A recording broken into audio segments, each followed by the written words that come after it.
Hello everyone, welcome to your physics concept class with the 6th session of objective questions. As I already told you that each session have only 10 questions related to the topic of the day, and our topic of the day is capacitance and grouping of the capacitor for the session 6. As we have already discussed that these sessions may be very important and very useful for the students of class 12 CBSE and for the students who are preparing for the competitive exams like NEET, IIT JEE Mains, JEE Advanced and some other exams. So, students who are watching these sessions continue. I want to tell them that if they have any type of suggestion to improve the sessions, they can write down their suggestions in the comment box and I will try to improve the sessions according to their suggestions. So once again I repeat, this is the 6th session of the objective questions and our topic of the day is capacitance and the grouping of capacitors. Before starting the session, we have to know some formulas which may be useful for solving the questions of this session. तो चलिए session के questions start करने से पहले हम कुछ formulas के बारे में बात करते हैं. तो formulae. The first formula, the capacitance of any conductor or capacitor is given by the ratio of charge to the increase in potential. The capacitance of a parallel plate capacitor is given by epsilon naught A upon D without the dielectric. If the capacitor has a dielectric medium between the plates, then its formula is C equals to, this can be written as C naught for the air capacitor and this is epsilon naught A K upon D. If we combine two or more capacitors in the series combination and in the parallel combination, then for the series combination 1 upon C, Cs means hence the equivalent capacitance of the series combination, that is 1 upon C1 plus 1 upon C2 and so on. जितने भी capacitors आपने use किए हैं उन सबका equivalent calculate करने के लिए. And for the parallel combination we can write the C P equivalent capacitance of the parallel combination of many capacitors having the capacitances C1, C2 and so on. And the next formula, the fifth formula is, if capacitance of a capacitor having many dielectric strips between its plates, like the formula is epsilon naught A upon D, the separation between the plates, minus T1 plus T2 and so on Tn, the thickness of strips, plus T1 upon K1 plus T2 upon K2 and so on. This is the formula. Okay. Condition मैं बताता हूँ किस type की condition है. जैसे ये एक parallel plate capacitor है, इसमें हमने बहुत सारी डाइलेक्ट्रिक स्ट्रिप्स प्लेस कर रखी है इस तरीके से. ठीक है. तो ये actual separation between the plates of capacitor है. ये थिकनेसेस हैं अलग अलग स्ट्रिप्स की, T1, T2, T3 and Tn जितनी भी प्लेस की गई हैं, और ये इनके डाइलेक्ट्रिक्स हैं K1, K2, K3. इस कंडीशंस के लिए फॉर्मूला हम यूटिलाइज कर सकते हैं. और एक टॉपिक हमने पढ़ा है शेयरिंग ऑफ द चार्जेस. जब हम दो ऑब्जेक्ट कनेक्ट करते हैं किसी तरीके से जिन पे अलग अलग चार्ज और अलग अलग पोटेंशियल्स होते हैं, लाइक यहाँ Q1 चार्ज है, यहाँ Q2 है, जब हमने इसको कनेक्ट कर दिया है, पहले इसका पोटेंशियल V1 था, इसका V2 था. ठीक है. इसको जब कनेक्ट करिए तो एक कॉमन पोटेंशियल एक टर्म आता है. This is the sixth formula, common potential. क्या फॉर्मूला होगा? Q1 plus Q2 upon C1 plus C2 if C1 and C2 are the capacitances of these two conductors or capacitors. Simple सी बात है, अगर common potential में निकालना है, जब हम दो अलग अलग पोटेंशियल वाले ऑब्जेक्ट को कनेक्ट करते हैं तो उन पे चार्ज फ्लो होना स्टार्ट होता है हायर पोटेंशियल ऑब्जेक्ट से लोअर पोटेंशियल ऑब्जेक्ट की तरफ, और तब तक फ्लो होता रहता है जब तक कि दोनों का पोटेंशियल इक्वल नहीं हो जाता। उसी इक्वल पोटेंशियल को हम क्या बोलते हैं, कॉमन पोटेंशियल। उसका फॉर्मूला ये है, the total charge of the system that is Q1 and Q2 divided by the total capacitance of the system. तो ये कुछ फॉर्मूले हैं जो मैंने नोट डाउन किए हैं, जिनका यूज़ हम आज के पर्टिकुलर सेशन में कर सकते हैं। तो if you want then you can note down the formula by watching the screen, क्योंकि इनकी ज़रूरत पड़ सकती है आपको क्वेश्चन सॉल्व करने पे। Now we are going to start our session of the day. तो अगर आप चाहें तो इसको नोट डाउन कर लेंगे।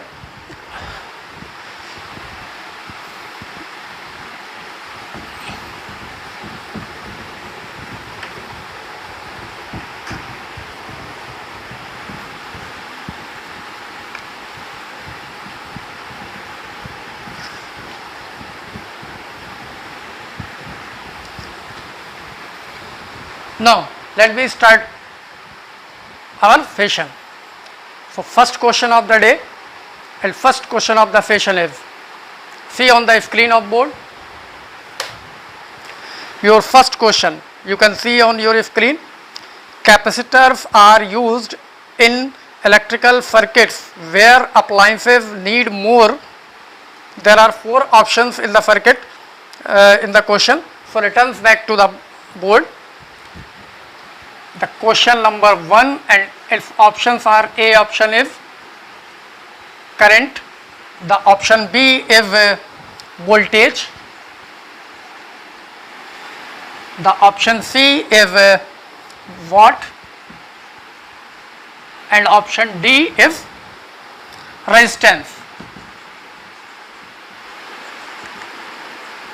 ओके, तो क्वेश्चन एक बार समझ लीजिए क्या है।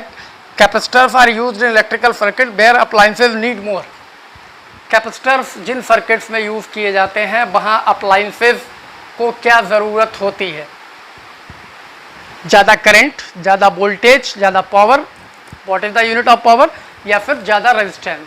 तो वेरी सिंपल, जहाँ पर करंट ज़्यादा चाहिए होता है, करंट को स्टोर करके सडनली फ्लो कराना होता है, वहाँ हम कैपेसिटर्स का यूज़ करते हैं। तो और correct option is the correct current. So the first option is correct in this question. Now बहुत छोटा सा क्वेश्चन है, बहुत इजीली समझ में आ गया होगा, आगे भी आप ध्यान रखेंगे। कैपेसिटर का यूज़ हम उन इलेक्ट्रिकल सर्किट में करते हैं जहाँ हमें ज़्यादा करंट चाहिए होता है। अब हम अपने अगले क्वेश्चन की तरफ मूव करते हैं। तो for the next question, see on the screen, a parallel plate capacitor with air between the plates have a capacitance 9 microfarad। तो C if given है आपको 9 microfarad का क्वेश्चन आगे रीड करता हूँ। The separation between its plate is D और separation D आपको given है। The space between the plates is now filled with 2 dielectrics.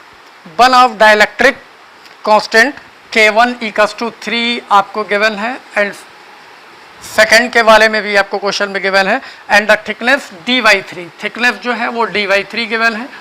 और नेक्स्ट कंडीशन में the K2 with while the other one have the dielectric constant K2 equals to 6 given है आपको, and thickness is 2D/3। Okay, capacitance of the capacitor is now, there are 4 options in the questions, return back to the board. So our first option of the question second is 45 picofarad, 45. The second option is 40.5 picofarad. The third option C is 20.25 picofarad. And the fourth option is D, that is 1.8 picofarad. तो in the question एक parallel plate capacitor आपको दिया है, मैं question clear कर देता हूँ। Parallel with air पहले दिया है और जिसका कैपेसिटेंस आपका 9 माइक्रोफैरड है। Separation between the plates is generally D है। फिर वो कह रहे हैं कि उनके बीच के स्पेस को 2 डाइलेक्ट्रिक से फिल कर दिया गया है, जिनमें से एक का डाइलेक्ट्रिक कांस्टेंट 3 है और दूसरे का 6 है। K वाले को D/3 स्पेस में फिल किया गया है और 6 वाले को 2D/3 स्पेस में फिक्स किया गया है। तो अब हम देख सकते हैं कि इनमें से कौन सा करेक्ट ऑप्शन है, इसके लिए हमें सॉल्व करना पड़ेगा। तो आप ये कंडीशन ये है, एक्चुअली मैं कंडीशन आपको बताता हूँ। ये कैपेसिटर था, पैरेलल प्लेट कैपेसिटर, इसके बीच का जो स्पेस है इसमें दो पार्ट में इसको ये टोटल सेपरेशन d गिवन है और एक dy3 पार्ट ले लिया है और एक 2dy3 पार्ट ले लिया। इसमें एक डाइलेक्ट्रिक कांस्टेंट K1 फिल कर दिया, इसमें K2। प्लेट तो इसी तरीके से कनेक्ट होंगी, तो आपको पता ही है जहाँ पे भी वोल्टेज अप्लाई किया गया होगा AV। तो ये दो तरीके से हम फाइंड आउट कर सकते हैं। एक तो हम इतने कैपेसिटर का कैपेसिटेंस निकाल लें और इतने कैपेसिटर का निकाल लें और दोनों सीरीज में ऐड हैं, दोनों का इक्विवेलेंट निकाल लें, और दूसरे हम सीधे सीधे फॉर्मूला लगा लें। और कम्पिटेटिव पर्पज से हम वही ट्रिक यूज़ करते हैं, वही मेथड यूज़ करते हैं जो शॉर्टेस्ट होता है और जिसमें टाइम कम वेस्ट हो। तो अभी अभी मैंने एक फॉर्मूला लिखा था, जब बहुत सारी डाइलेक्ट्रिक्स होंगी तो ये वही स्ट्रिप होंगी, बहुत सारी दो हैं, बहुत सारी तो नहीं है। तो हम फॉर्मूला क्या यूज़ कर सकते हैं, ε0A upon d minus T1 plus T2। तो यहाँ दो ही हैं तो T1 प्लस T2 दो की थिकनेस हो जाएगी, plus T1 upon K1 plus T2 upon K2। इस फॉर्मूले को हम यूटिलाइज कर दें तो अगर हम वैल्यूज पुट करते हैं तो हम देख सकते हैं ε0A एरिया गिवन नहीं है तो आपको ऐसा ही लिखना पड़ेगा, अपॉन d है टोटल सेपरेशन और इसमें फिर T1 प्लस T2। तो T1 का मीन्स यहाँ पहली स्ट्रिप की थिकनेस कितनी है dy3 और दूसरे की 2dy3। तो अगर हम इसको सॉल्व करें तो dy3 प्लस 2dy3 ये हो गया, प्लस T1 का मीन्स है यहाँ पे dy3 K1, तो dy3 K1 और T2 का मीन्स है 2dy3 K2। ओके, इसको हम सॉल्व कर लेते हैं, देखते हैं क्या आता है। तो ये आएगा ε0A अपॉन, यहाँ देखिए ये एक्चुअल में d है और ये dy3 प्लस 2dy3 कितना होगा, एलसीएम सेम है डिनोमिनेटर सॉरी, तो 2d plus d 3/3 means cancel out and d minus d, this term becomes 0.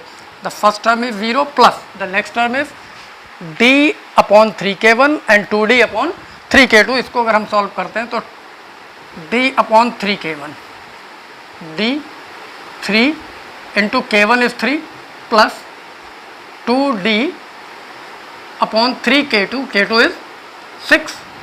तो अगर हम इसको यहाँ से कैंसिल करें 2 3 जा तो ये कितना हो गया, 3 3 जा 9 हो जाएगा। तो यहाँ पे हम लिख सकते हैं ε0A divided by this term dy9 और यहाँ भी dy9 होगा 3 into 3, तो 2dy9, 2dy9।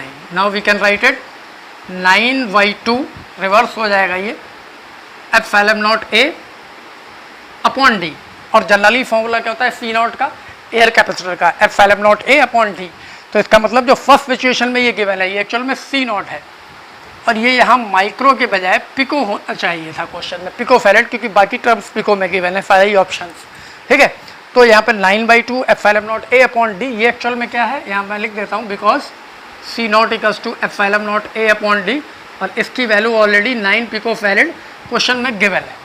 तो यहाँ अगर हम पुट करके देखते हैं तो क्या आएगा, 9/2 ऑलरेडी है और इसकी वैल्यू 9 है, तो दिस इज 81 अपॉन 2 और 81 को 2 से डिवाइड करें तो क्या आएगा 40.5 पिको फैरेड। तो देखिए क्या ऐसा कोई ऑप्शन क्वेश्चन में गिवन है।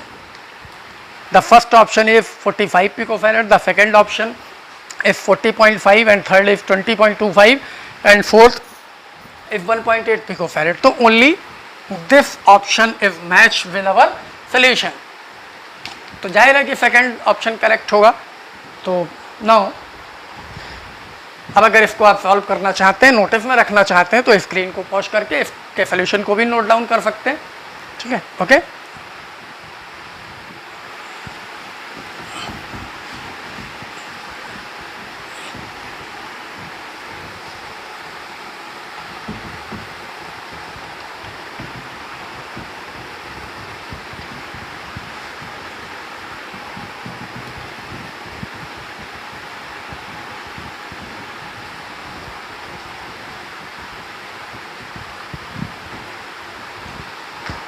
नाउ अब हम अपना थर्ड क्वेश्चन स्टार्ट करते हैं। तो see on the screen third question, 8 small drops each of radius r and charge q are combined to form a big drop, the ratio between the potentials and bigger drop and the smaller drop is. There are 4 options in question. For the option returns back to the board. तो our question number 3, ये question number 3 है आपका, और जिसमें options आपको given है. A option is 8.1, B option is 8:1, 4:1, option C is 2:1 and option D is 1:8. Okay, तो question मैं पहले आपको क्लियर कर देता हूँ. क्वेश्चन क्या कर रहा है? क्वेश्चन ये कह रहा है कि हमारे पास में एक स्मॉल ड्रॉप है जिस पे चार्ज Q है और उसकी रेडियस R है. सपोज करते हैं इस तरीके की हमारे पास में कितनी ड्रॉपलेट्स हैं? 8 ड्रॉप्स हैं, और इन 8 ड्रॉप्स को मिलाकर हमें एक लार्ज ड्रॉप बनानी है इस तरीके की, और जिसकी रेडियस सपोज कर लेते हैं कैपिटल R होगी. तो इस ड्रॉप के पोटेंशियल में और इस ड्रॉप के पोटेंशियल में रेशियो चाहिए हमें. तो पोटेंशियल का फॉर्मूला क्या होता है? V = 1/4πε0 Q अपॉन जो भी चार्ज हो Q/R, ये फॉर्मूला होता है. तो जब हम स्मॉल ड्रॉप का पोटेंशियल निकालेंगे और लार्ज ड्रॉप का निकालेंगे, तो यहाँ पे हम लिख सकते हैं potential of small drop is equals to V1 suppose कर लेते हैं इसको, और ये कितना होगा? 1/4πε0 Q/R, क्योंकि इसका चार्ज भी पता है और इसकी रेडियस भी पता है. और बिग ड्रॉप के लिए बिग ड्रॉप का चार्ज चाहिए होगा, तो चार्ज ऑन बिग ड्रॉप. अगर बिग ड्रॉप का हमें चार्ज चाहिए हो तो चार्ज इज स्केलर क्वांटिटी और चार्जेबिलिटी भी, ये दोनों प्रॉपर्टी हम चार्ज की पढ़ चुके हैं. तो ये 8 ड्रॉप से मिलकर बड़ी ड्रॉप बनेंगे. एक ड्रॉप पे Q चार्ज है तो 8 टाइम ऐड हो जाएगा, Q + Q + Q up to 8 times. तो total charge on the drop is, इसको अगर हम कैपिटल Q सपोज कर लें, ये कितना होगा? 8Q. और अगर रेडियस, उसकी रेडियस और इसकी रेडियस में रिलेशन निकालना है तो क्या है? इसका जो भी कुछ वॉल्यूम रहा हो छोटी वाली ड्रॉप का, जब हम इसको मिला के 8 ड्रॉप को मिला के एक बड़ी ड्रॉप बनाएंगे, ठीक है, तो वॉल्यूम तो उतना ही रहेगा जितना 8 छोटी ड्रॉप्स का होगा. अब उनको मिला के एक बड़ी ड्रॉप बना दी तो बड़ी ड्रॉप का भी वॉल्यूम उतना ही होगा जितना 8 छोटी छोटी ड्रॉप्स का होगा. तो हम यहाँ पे कॉन्सेप्ट यूज़ करते हैं. Volume of 8 drops. ड्रॉप क्या होती है? स्पेरिकल. एक स्पेयर का volume 4/3πr3. Small r radius है स्मॉल ड्रॉप की, और ये सब मिलके क्या फॉर्म कर रही है? एक बड़ी ड्रॉप. और उस बड़ी ड्रॉप का वॉल्यूम क्या होगा? 4/3πr3. तो यहाँ देखते हैं 4/3π and 4/3π cancel. 8r3 we can write it 2r whole cube. 2 का क्यूब ऐड होता है और this is r3. It means we have 2r = r. ये एक रिलेशन हमारे पास में आ गया. तो अब हमें बड़ी ड्रॉप का पोटेंशियल चाहिए. Potential of big drop. Big drop का पोटेंशियल जो भी हम लेंगे तो क्या होगा? 1/4πε0 Q/R. ठीक है, लेकिन हमें चाहिए रेशियो. बिग ड्रॉप के पोटेंशियल को हम क्या करें? इसको हम अगर B1 सपोज कर रहे हैं और बिग ड्रॉप को B2 सपोज कर लेते हैं, तो हमें चाहिए होगा, इसको मैं हटा देता हूँ, हमें क्या चाहिए होगा? V2/V1.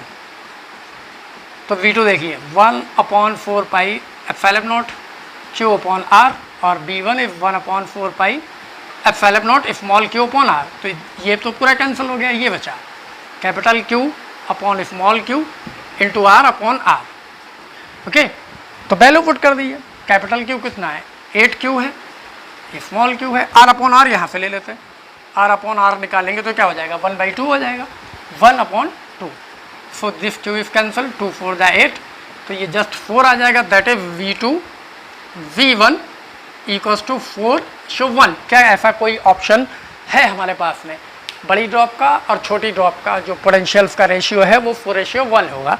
तो you can check. The first option A is 8:1, the second option B is 4:1. तो this should be the correct option. Okay, तो राइट आंसर इज दिस. तो अब अगर आप चाहें तो इसको भी स्क्रीन पॉज करके नोट डाउन कर सकते हैं. भाई, we are moving towards our next question, that is the question 4. So see on the screen.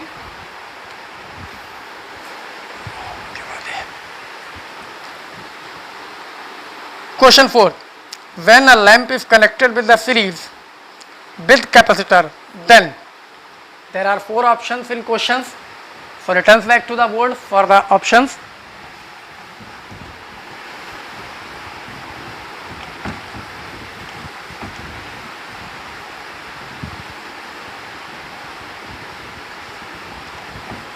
Okay, options of the questions. क्या क्या ऑप्शंस गिवन है?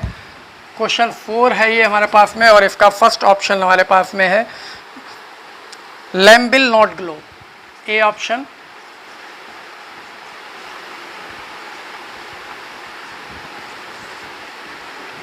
Option B, lamp will burst out.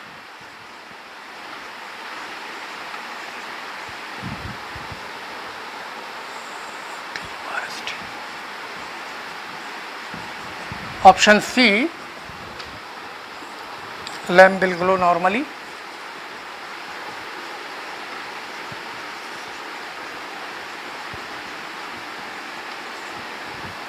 And option D, none of these. ये 4 options हैं। ये कह रहे हैं कि when a lamp is connected with series with a capacitor, एक लैम्प को एक कैपेसिटर के साथ सीरीज में कनेक्ट कर दिया गया। सपोज कर लेते हैं ये लैम्प है, इसके 2 टर्मिनल हम ले लेते हैं, एक ये और ये के ये इसका फिलामेंट हो गया।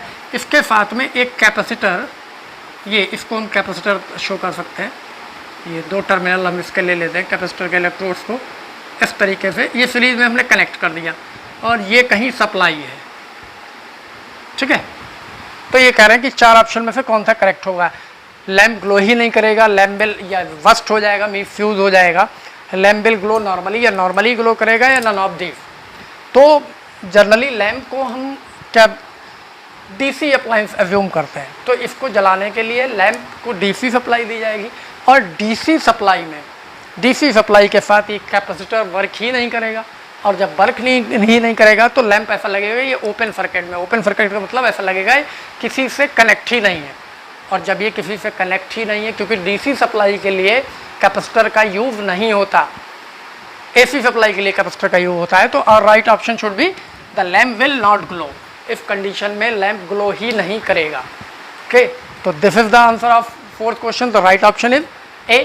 Now we are moving towards our next question, that is the question number 5.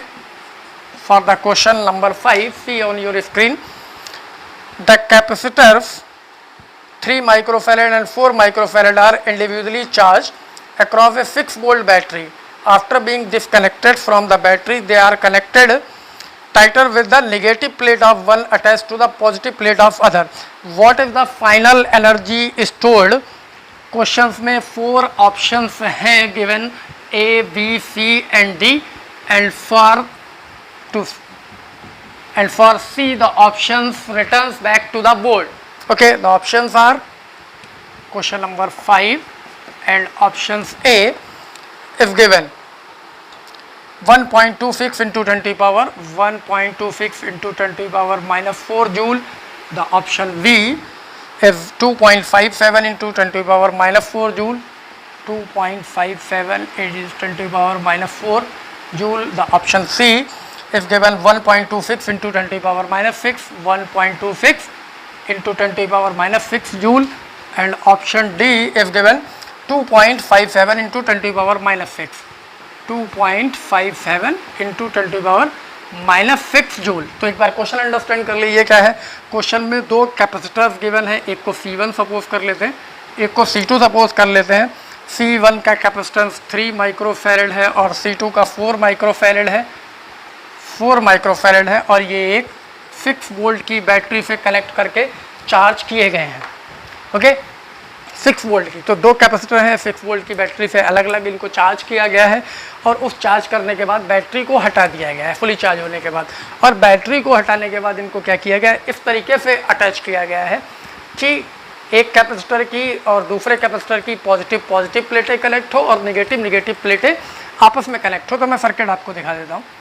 इस तरीके का बनेगा, ये पॉजिटिव प्लेट है फर्स्ट कैपेसिटर की, ये नेगेटिव है, और इसको इस तरीके से कनेक्ट किया गया है कि इसकी पॉजिटिव इसके पॉजिटिव के साथ और इसकी नेगेटिव इसके नेगेटिव के साथ। तो जब आप आएंगे तो आपको अगर हम पोटेंशियल्स का डायरेक्शन लें तो इस वाले में जो भी पोटेंशियल है V1 है और इस वाले में V2 है, दोनों ही रिवर्स डायरेक्शन में है, चाहे हम क्लॉक वाइज मूव करें या एंटी क्लॉक वाइज। सपोज करिए हम इधर से इधर मूव कर रहे हैं ये, तो अगर ये डायरेक्शन पॉजिटिव है तो इधर हमें माइनस से प्लस की तरफ जाना पड़ेगा, ये इसका निगेटिव है। और अगर हम इधर से स्टार्ट करें तो अगर ये वाला पॉजिटिव है तो ये वाला निगेटिव हो जाएगा। मीन्स इनमें जो पोटेंशियल का हम सम करेंगे तो वो V1 प्लस V2 नहीं होगा, वो V1 माइनस V2 होगा या V2 माइनस V1 होगा, क्योंकि अपोजिट डायरेक्शन में। तो पहले चेक करते हैं, C1 गिवन है, C2 गिवन है, इनमें जो एनर्जी स्टोर होगी, तो कैपेसिटर की जो एनर्जी का फॉर्मूला होता है वो 3 फॉर्मूले कौन कौन से, 1/2 CV², Q²/2C एक फॉर्मूला ये है, और एक फॉर्मूला है 1/2 QV। मीन्स चार्ज और पोटेंशियल के टर्म में, चार्ज और कैपेसिटेंस के टर्म में, पोटेंशियल और कैपेसिटेंस के टर्म में। तो मैं आपको बताता हूँ, हम ये वाला फॉर्मूला यूज़ करने जा रहे हैं क्योंकि कैपेसिटेंस और वोल्टेज हमारे पास में है। तो एनर्जी फाइनली सबसे पहले तो हमें ज़रूरत होगा कि जब हमने इसको पहले बैटरी से अलग अलग चार्ज कर लिया तो Q का फॉर्मूला होता है Q=CV। तो जब फर्स्ट पे चार्ज आया होगा वो आया होगा C1 और V1, यहाँ पे ये भी V1 6 वोल्ट है, या इसको हम ऐसे लिख सकते हैं, Q1 जो आया होगा वो 3 ये है माइक्रोफेरेड C1, और V1 या 6 है जिस बैटरी से चार्ज किया गया, और माइक्रो में है तो 10⁻⁻6 फेरेड कूलम में बनाने के लिए।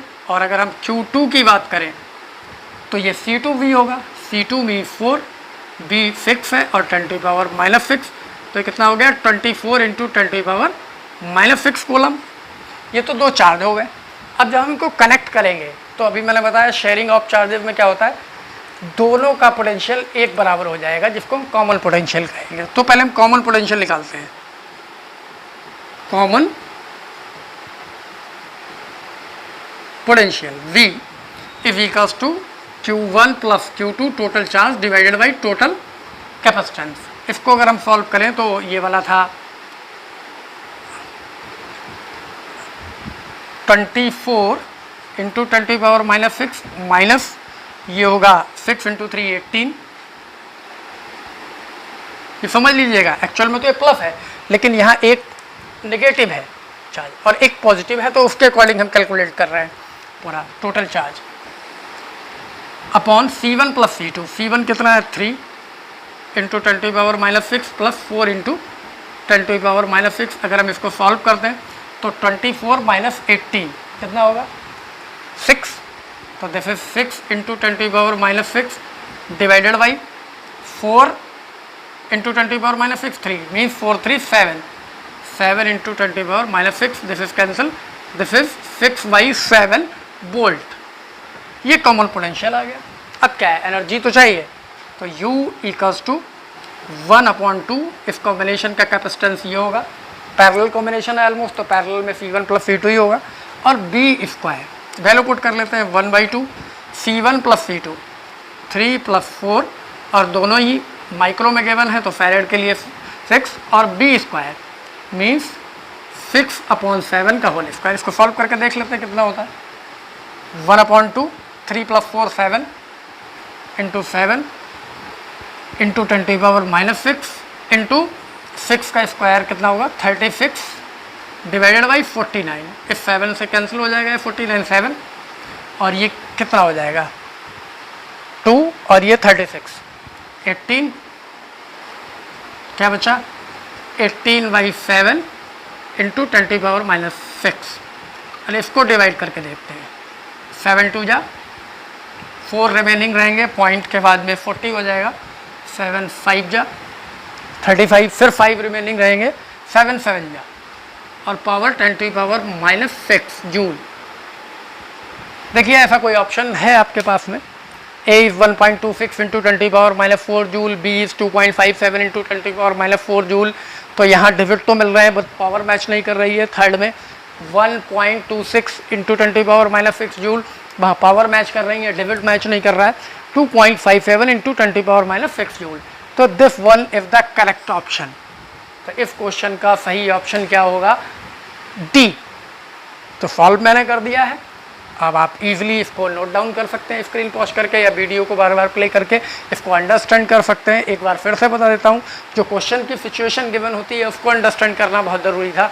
अगर इस पर्टिकुलर क्वेश्चन में आप ये नहीं समझेंगे कि पॉजिटिव को पॉजिटिव प्लेट से और नेगेटिव को नेगेटिव प्लेट से अटैच करेंगे तो कौन सा कॉम्बिनेशन बनेगा, और पॉजिटिव को नेगेटिव से इस तरीके से अगर हमने अटैच किया होता, ये ऐसे देख रहे हैं ना, सामने प्लस आ जाएगी, ये इसलिए ये पैरेलल है। अगर ये इधर प्लस होता है इसके साथ में तो लास्ट टर्मिनल माइनस बनता है, तो ये सीरीज कॉम्बिनेशन होता, ये पैरेलल कॉम्बिनेशन बना है। चलिए फिलहाल मैं इसको रब करता हूँ नेक्स्ट क्वेश्चन के लिए। सो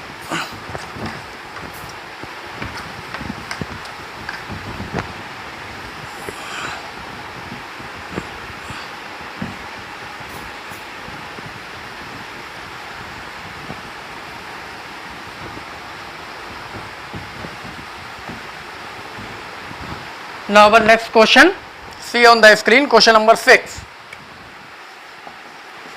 The question number 6 is parallel plate capacitor with air as a medium between the plates have a capacitance 10 microfarad 10 microfarad इसमें given है आपको कैपेसिटर में जब एयर थी।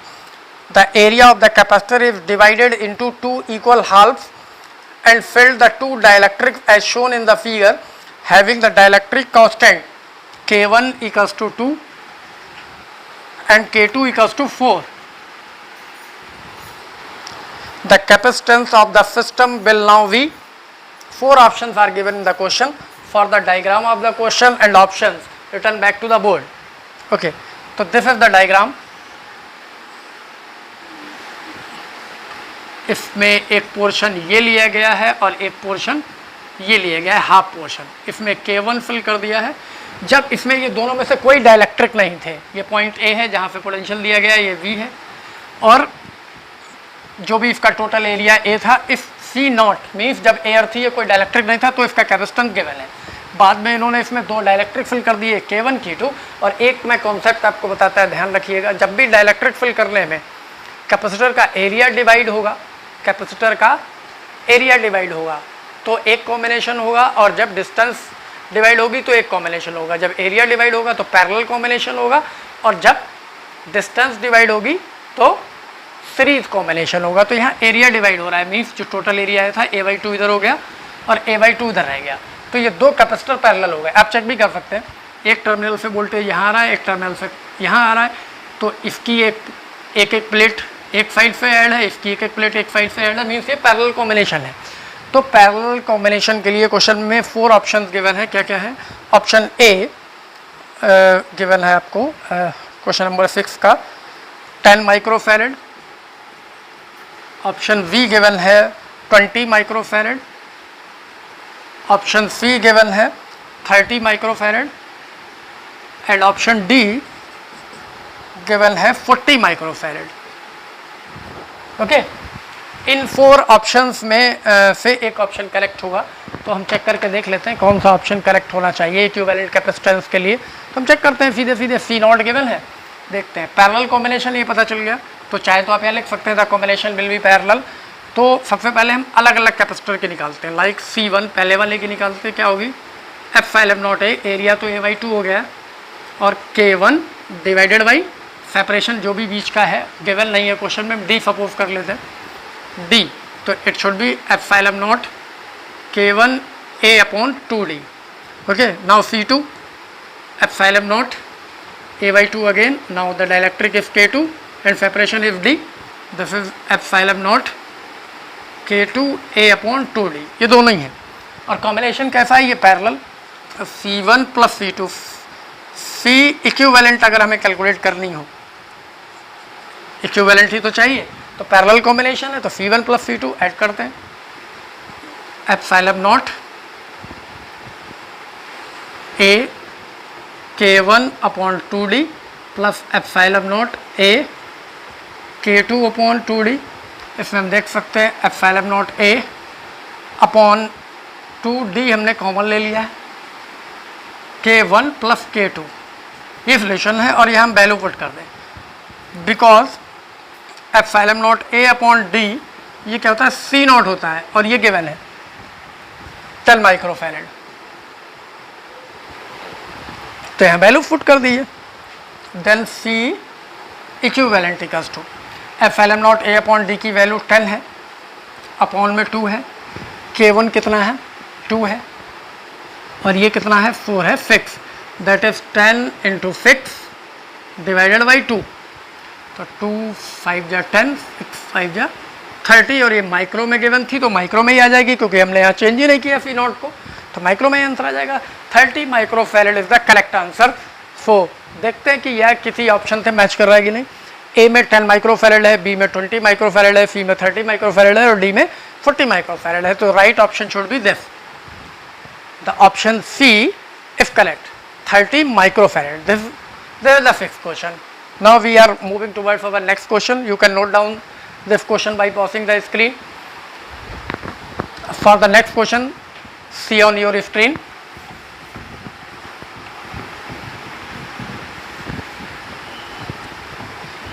So on your screen the question number 7.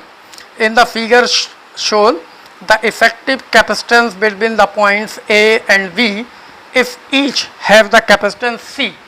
एक diagram आप देख सकते हैं स्क्रीन पे आपकी गिवन है, उस डायग्राम के अकॉर्डिंग इफेक्टिव कैपेसिटेंस आपको कैलकुलेट करनी है, जिनके 4 ऑप्शंस हैं और ऑप्शंस के लिए now return back to the board. Okay, so this is your question number 7। Diagram मैं यहाँ पे बनाता हूँ। इसका कैपेसिटेंस C है, इसके साथ में इसका कैपेसिटेंस C है, और फिर यहाँ एक कैपेसिटेंस C है, इसका भी C है, और फिर नेक्स्ट यहाँ गिवन है इसका भी C है, और फिर एक यहाँ गिवन है इसका भी C। ये डायग्राम है और इसके ऑप्शंस जो हैं, ऑप्शन A आपको गिवन है 2C है, ऑप्शन B गिवन है C/5 है, ऑप्शन C जो गिवन है वो 5C है, और ऑप्शन D जो गिवन है वो I think it is missing here, no problem. देखते हैं अगर कोई मैच करने पे ऑप्शन नहीं आ रहा है, अगर इसी में से कोई करेक्ट है तो कुछ भी सपोज करते हैं, 0 लिख लेते हैं, चलिए ठीक है, लाइक 0। तो let me understand the question. पहले सॉरी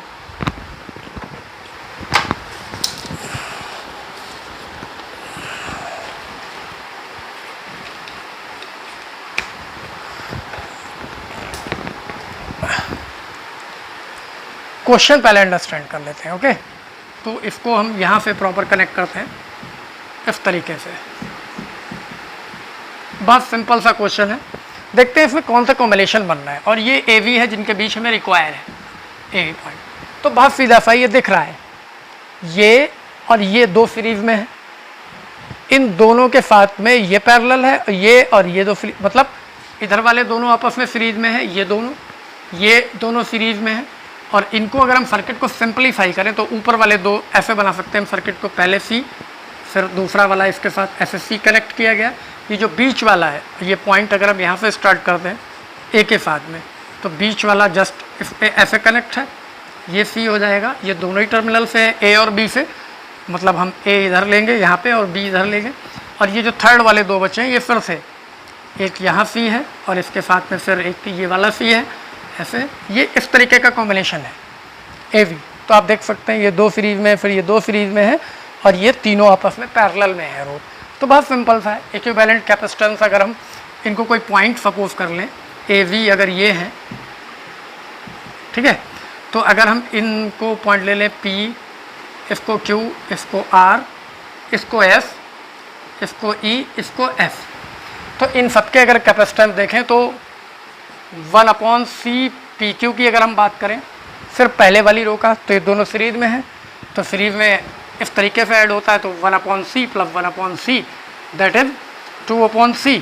तो C PQ को अगर हम कैलकुलेट करेंगे तो C/2 हो गया। इसी तरीके से मिडल वाले को तो हमें डायरेक्टली पता है C है, थर्ड वाले को फिर से कैलकुलेट करते हैं, तो C EF अगर हम निकालेंगे तो सिमिलर वैल्यू है, तो इफेक्टिव वैल्यू भी सिमिलर ही आएगी, तो ये भी कितना होगा C/2 होगा। और अब ये तीनों पैरेलल में है, तो C इक्विवेलेंट की जब हम बात करेंगे तो क्या होगा, C PQ ऐड होगा प्लस C RF ऐड होगा प्लस C EF ऐड होगा, ठीक है, इस लाइन का और इस लाइन का, तो सबके पुट कर लेते हैं। C PQ कितना है आप देख सकते हैं C/2 है, C RF जस्ट C के इक्वल है, C EF भी C/2 है, तो हाफ C कितना मिलकर हो गया 1, तो C plus C that is 2C। क्या ऐसा कोई ऑप्शन है तो right option is this, 2C is the correct answer. This is the 7th question. तो ये भी अगर आप चाहेंगे तो नोट कर लेंगे, अदरवाइज समझ में आ भी गया होगा, नीड भी नहीं है नोट करने की। मैं इसको रफ कर देता हूँ।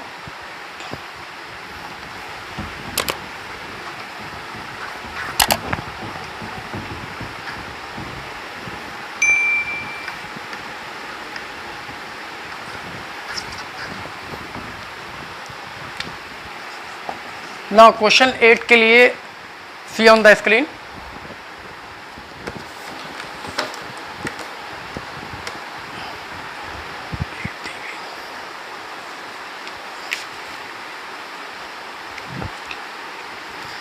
देखिए, the equal capacitors each will with capacitance C are connected as shown in figure, then the equivalent capacitance between A and V is, there are 4 options in the question. For the option and diagram, returns back to the board. So options are A equals to C, B equals to 3C, C equals to C by 3 and D equals to 3C by 2। और जो question में diagram given है वो भी मैं आपको दिखा देता हूँ। एक, दो कैपेसिटर्स और ये 3 कैपेसिटर्स कनेक्ट किए गए हैं इस डायग्राम के अकॉर्डिंग। ये पॉइंट A है और ये पॉइंट V है। यहाँ से एक लाइन को फर्स्ट 2 को क्रॉस करके यहाँ मिला दिया गया है। ओके, इस पॉइंट को कोई नेम नहीं गिवन है। ये C है, ये C है, ये C है। इसका इक्विवेलेंट कैपेसिटेंस फाइंड करना तो बहुत सिंपल। पहले तो हमें ये चेक करना पड़ेगा ये कॉम्बिनेशन सीरीज है कि पैरेलल है कि कैसा है। तो बहुत सिंपल है। पैरेलल में क्या होता है, जिसमें सारे कैपेसिटर्स की दोनों प्लेट्स दोनों टर्मिनल से कनेक्ट हों।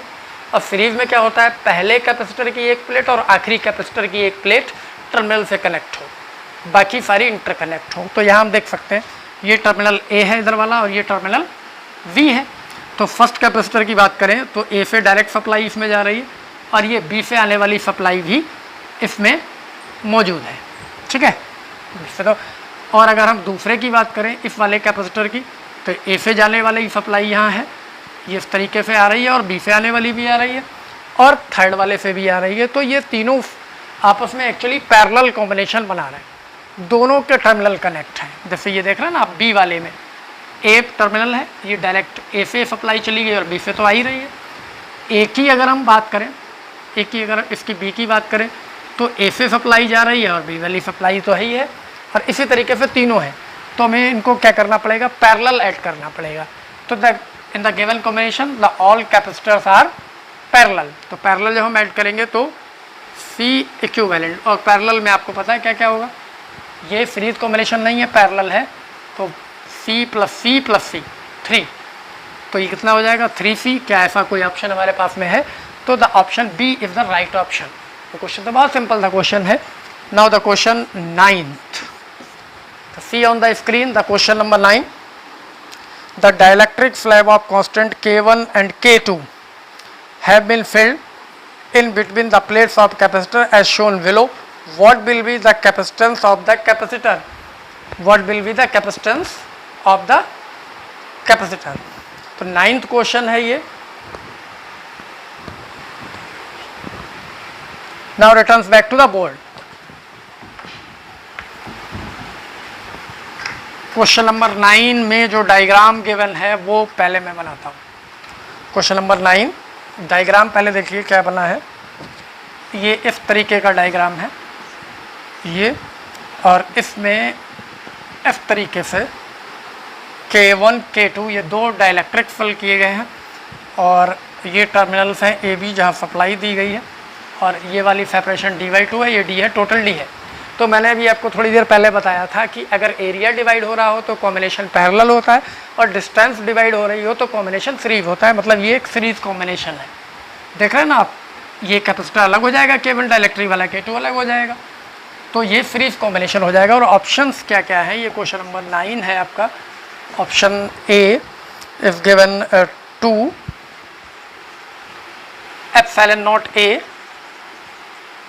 Divided by D K1 plus K2. Option V is 2 epsilon naught A upon D K1 plus K2 upon K1 K2, and option C is 2 epsilon naught A upon 2 K1 K2 upon K1 plus K2, K1 K2 upon K1 plus K2, and option D की भी बात करते हैं। Option D में given है आपको 2 epsilon not a upon D in bracket K1 K2 upon K1 plus K2, K1 K2 upon K1 plus K2। Okay, तो check कर लेते हैं इनमें से कौन सा ऑप्शन करेक्ट होगा। तो ये सीरीज कॉम्बिनेशन है। सीरीज कॉम्बिनेशन के लिए पहले हम C1 C2 फाइंड आउट कर लेते हैं। और C नॉट इसकी क्या होगी सबसे पहले, तो ये सोल्यूशन के लिए C नॉट, अगर इसमें ये डाइलेक्ट्रिक ना होते तो हम इसको epsilon not A upon D put करते हैं, ये C नॉट होता। अब इस सिचुएशन में K1 वाले को हम C1 सपोज कर सकते हैं, ये क्या होगा epsilon not A K1 upon distance, अब D/2 रहेगा ये C1 के लिए। C2 के लिए एप्सिलॉन नॉट A एरिया उतना ही है, डाइलेक्ट्रिक कांस्टेंट K2 है और सेपरेशन अगेन D/2 है। इनको अगर हम ऐड करते हैं तो ये 2 रिवर्स होकर ऊपर आ जाएगा। तो इक्विवेलेंट जब हमें चाहिए C इक्विवेलेंट क्या होगा 1 upon C1 plus 1 upon C2। अगर 1 अपॉन C2 की यहाँ बात करते हैं तो ये टर्म C1 है, 2 epsilon not A K1 upon D. तो हम यहाँ रिवर्स करके लिखेंगे D upon 2 epsilon not A K1 और यहाँ D upon 2 epsilon not A K2। इनको अगर हम सॉल्व करें तो हमें जो जो कॉमन मिल रहा है हम लिख सकते हैं। D कॉमन है, 2 कॉमन है, एप्सिलॉन नॉट A कॉमन है, 1 upon K1 plus 1 upon K2। इसको भी सॉल्व करते हैं। D upon 2 epsilon not A, इसको अगर हम सॉल्व करें तो यहाँ एलसीएम K1 K2 और K1 प्लस K2, ये रेसिप्रोकल ऑफ द इक्विवेलेंट है। हमें क्या चाहिए इक्विवेलेंट, तो यहाँ से इक्विवेलेंट निकालते हैं C इक्विवेलेंट, इसको रिवर्स कर देते हैं, इन्वर्स लेते हैं। तो ये क्या आएगा 2 epsilon not A upon D K1 K2 upon K1 plus K2। ऐसा कोई ऑप्शन आपको नज़र आ रहा है? फर्स्ट ऑप्शन ऐसा नहीं है, सेकंड ऑप्शन ऐसा नहीं है, थर्ड नहीं है, it means D is the correct option. Okay, ये टर्म है 2 epsilon not A upon D K1 K2 upon K1 plus K2, this will be the right answer. So the correct option is option D. Okay, इसको भी आप चाहें तो note down कर सकते हैं स्क्रीन पॉज करके। ओके, नाउ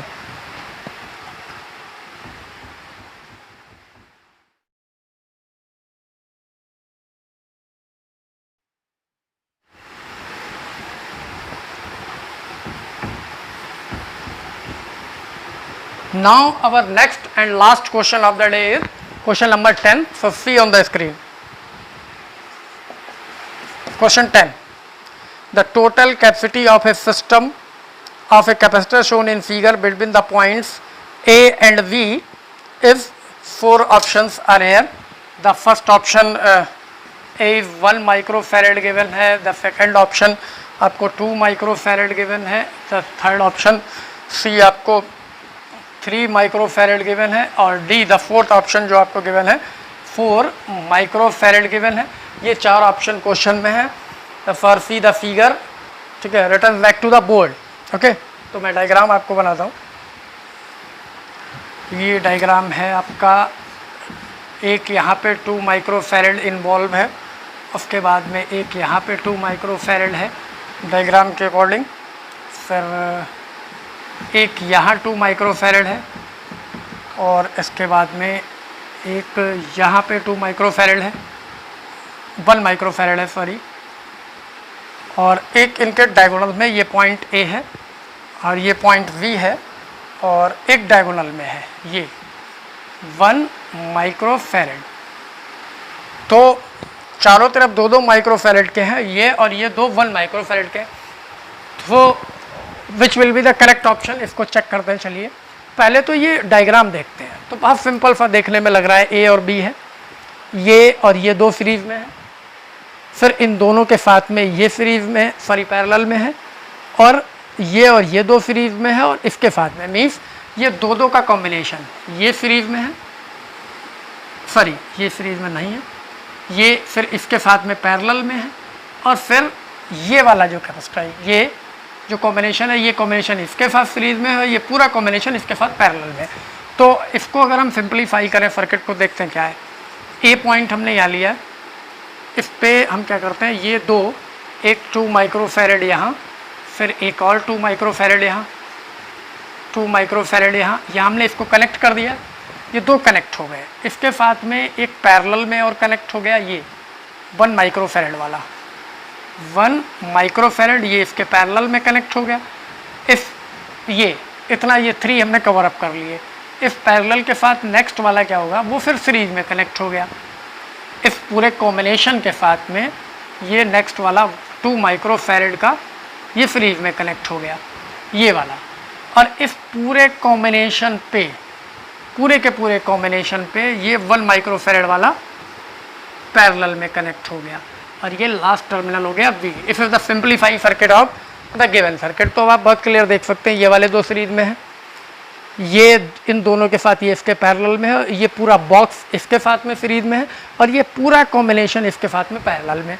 तो बहुत इजीली कंबाइन कर लेते हैं अगर हम इनको ऐसे करके लिख देते हैं, जैसे ये PQ पहले की तरह, ये RS, ठीक है, इस E पॉइंट ले लेते हैं, एक AE वाला पॉइंट हो जाएगा। तो अगर हम यहाँ पे देखें तो पहले वाले दो ये जो सीरीज में है, तो सीरीज वालों को क्या करते हैं, 1/CPQ, तो 1/2 + 1/2 CPQ की बात करें तो हाफ प्लस हाफ 1 होगा, 1/1 1 हो जाएगा। ये फिर से 1 है, तो अगर हम CPQRS इस पूरे बॉक्स का निकालते हैं तो इन दोनों का तो कंबाइंड हमने देख लिया 1 है, ये इसके साथ पैरेलल में है, तो 1 + 1 ये कितना हो जाएगा, 2 हो जाएगा। ये 2 माइक्रोफैरेड इस बॉक्स का हो गया, और ये पूरा बॉक्स इसके साथ में सीरीज में है, तो 1/ अगर हम CAE की बात करें, A और E के बीच में जो कॉम्बिनेशन है, तो इसमें पहले वाला बॉक्स 2 माइक्रोफैरेड है इस पूरे बॉक्स का, 1/2 इसका है, तो ये मिलके फिर 1 हो गया। CAE ये भी 1 माइक्रोफैरेड हो गया। तो इस पूरे का इतना पोर्शन हमने कैलकुलेट कर लिया। अब ये पूरा का पूरा इसके साथ पैरेलल में है, तो C इक्विवेलेंट जब हम निकालेंगे मीन्स AB के बीच में, तो क्या होगा, ये और ये पैरेलल में है, तो ये 1 था, ये +1 हो गया, मीन्स 2 माइक्रोफैरेड हो गया। तो 2 माइक्रोफैरेड क्या इसमें कोई ऑप्शन है? फर्स्ट ऑप्शन 1 माइक्रोफैरेड है, दूसरा ऑप्शन 2 माइक्रोफैरेड है, तीसरा ऑप्शन 3 माइक्रोफैरेड है, और चौथा ऑप्शन 4 माइक्रोफैरेड है। तो 2 microfarad the V option is correct है। So this is our last question of the day. I hope you will understand better now. So ये एक चीज़ आपको बहुत समझ में आई होगी कि किसी भी क्वेश्चन को सॉल्व करने के लिए आपको उसका फॉर्मूला विद कॉन्सेप्ट बहुत प्रॉपर आना चाहिए। तो अच्छे से कॉन्सेप्ट को प्रिपेयर करते जाइए, ठीक है। और वॉचिंग माई सेशंस कंटिन्यू, मेरे सेशंस को कंटिन्यू वॉच करते जाइए। Each and every topic will be clear. So that's all for today. Now we will meet in our next class. Till then, enjoy and goodbye.